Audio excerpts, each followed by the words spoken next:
আসসালামু আলাইকুম viewers, welcome back to my miracle kitchen. আমি আজকে আপনাদেরকে বট ভাজা দেখাবো। বট পছন্দ করে না এমন লোক খুঁজে পাওয়া কিন্তু খুব কঠিন।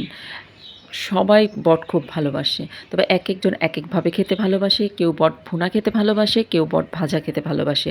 বট ভাজা এবং ভুনা কিন্তু এক জিনিস না।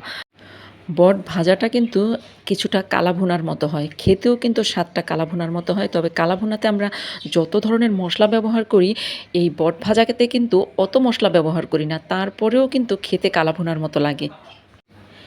একেবারে ঘরে থাকা সাধারণ কিছু মশলা দিয়ে এই বট ভাজা রেসিপিটি করা হয়, তারপরেও খেতে অসাধারণ লাগে। তাহলে চলুন কথা না বাড়িয়ে বট ভাজা রেসিপিটি দেখে নিই। আমি একেবারে রান্না করতে করতে আপনাদেরকে সমস্ত উপকরণ দেখিয়ে দেব। তো প্রথমেই আমি চুলায় একটা কড়াই বসিয়ে দিলাম, আর তারপর এর মধ্যে আমি সরিষার তেল দিয়ে দিলাম। এই রান্নাটা কিন্তু সরিষার তেল দিয়েই করতে চেষ্টা করবেন, তাহলে এটার টেস্টটা একটু ভালো আসবে। তবে যদি হাতের কাছে সরিষার তেল না থাকে তাহলে আপনারা সয়াবিন তেল দিয়েও করতে পারেন। কিছু পেঁয়াজ কুচি দিয়ে দিলাম, আর এখানে গরম মশলা আছে আস্ত, সেগুলো দিয়ে দিলাম। সাথে কিন্তু গোলমরিচও আছে। এখন এইগুলো একটু ভাজতে হবে। যখন কিছুক্ষণ পর একটু এরকম ভাজা হয়ে গেল, তখন এর মধ্যে অল্প একটু পানি দিয়ে দিলাম।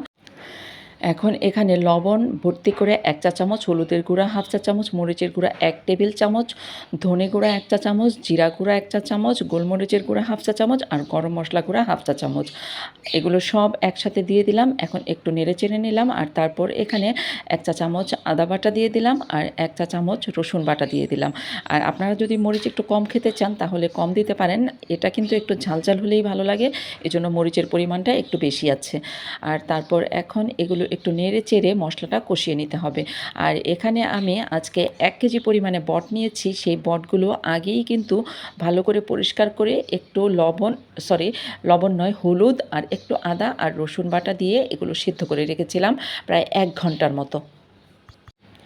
আর ছোট ছোট টুকরো করে কেটে নিয়েছি। এই বট কিন্তু সবসময় এরকম ছোট ছোট টুকরো করলেই ভালো লাগে।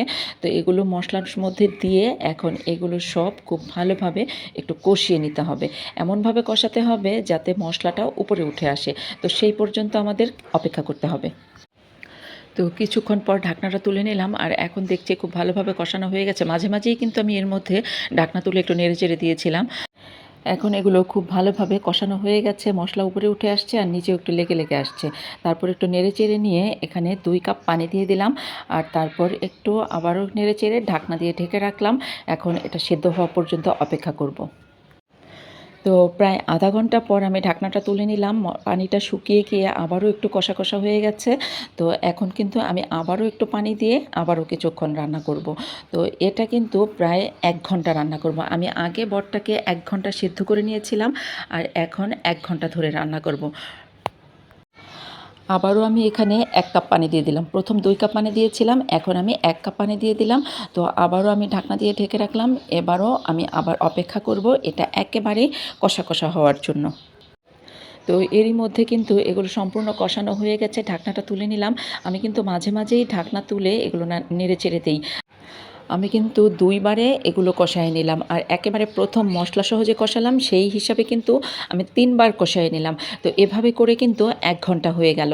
তো আমার এটা সম্পূর্ণ কষানো হয়ে গেছে। আমি এই হাঁড়িটা এখন তুলে নিলাম, আর বাগারের জন্য এখন আমি অন্য আরেকটা কড়াই বসিয়ে দিলাম, আর তার মধ্যে আমি অল্প একটু সরিষার তেল দিয়ে দিলাম, আর কিছু পেঁয়াজ কুচি শুরুতেই রেখে দিয়েছিলাম তো সেগুলো দিয়ে দিলাম। একটু নাড়াচাড়া করে ভেজে নিলাম অল্প কিছুক্ষণ। তারপরে এর মধ্যে শুকনো মরিচ 2 থেকে 3টা ভেঙে মাঝখান থেকে ভেঙে দিয়ে দিলাম। আর তারপর এগুলো নাড়াচাড়া করে করে যখন অল্প একটু লাল হয়ে আসবে তখন এর মধ্যে মৌরি দিয়ে দিলাম। মৌরি হচ্ছে যে মিষ্টি জিরা যাকে আমরা বলি আর কি। তো সেইগুলো অল্প একটু দিয়ে দিলাম। যদি এই মৌরি হাতের কাছে না থাকে তাহলে কিন্তু আমরা যে সাধারণ জিরা ব্যবহার করি রান্নায়, সেখান থেকে একটু জিরা দিয়ে দিবেন, তাহলেও হবে। মৌরির খুব সুন্দর একটা ঘ্রাণ বেরিয়ে আসবে, তখনই বাগারটা রেডি হয়ে যাবে। এখন আমি কড়াইটা উঠিয়ে নিয়ে সেখানে সেই বটের কড়াইটা আবার নিয়ে আসলাম, আর বাগারটা আমি বটের মধ্যে দিয়ে দিলাম। এখন হাতা দিয়ে নেড়ে চেড়ে খুব ভালোভাবে মিশিয়ে নিতে হবে। তারপর আবারও কিছুক্ষণ ভেজে নিতে হবে, এমনভাবে ভাজতে হবে একদম ভাজা ভাজা হয়ে যাবে। কোনো পানি ঝোল কিচ্ছু থাকবে না, সামান্য পরিমাণেও থাকবে না, একদম ভাজা ভাজা থাকবে। নিচে শুধু তেল তেল থাকবে। ভাজতে ভাজতে একেবারে একটু কালো কালো হয়ে যাবে, কিন্তু পোড়া পোড়া হবে না। কিছুক্ষণ ভাজার পরই ভাজতে ভাজতে এইরকম হয়েছে। তো আমার এখন সেই কাঙ্ক্ষিত বট ভাজা সম্পূর্ণ রেডি হয়ে গেল। আমি এখন সার্ভিং ডিশে তুলে নিলাম। তো দেখুন কত সুন্দর লাগছে। এটা খেতেও কিন্তু অনেক সুস্বাদু। আপনারা বাসায় একবার করে খেয়ে দেখবেন, তাহলে বুঝবেন যে আসলে এটা কতটা স্বাদের। এখন এটা আপনারা যে কোনো কিছু দিয়ে খেয়ে নিতে পারেন, এমনকি খালি খালিও খেতে পারেন। এগুলো কিন্তু যারা পছন্দ করে তারা খালি খালিও বসে বসে এমনিতেই খায়। খুব গরম, হাত দিয়ে ধরা যাচ্ছে না। আর আপনাদের যা কিছু মন চায় তাই দিয়েই খেয়ে নিতে পারেন। রুটি পরোটা দিয়ে তো ভীষণ ভালো লাগে, আর ভাত দিয়ে সেটা তো বলারই অপেক্ষা রাখে না।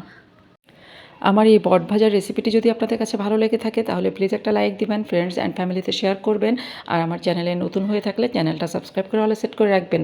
আমি পরবর্তীতে ভিডিও দেওয়ার সাথে সাথে আপনি সবার আগে নোটিফিকেশন পেয়ে যাবেন। আজকের মতো ভিডিওটি এখানেই শেষ করছি। আবার দেখা হবে আপনাদের সাথে নতুন কোনো রেসিপি নিয়ে, নতুন কোনো ভিডিওতে। ততদিন আপনারা ভালো থাকবেন, সুস্থ থাকবেন, মিরাকেল কিচেনের সাথেই থাকবেন। আল্লাহ হাফেজ।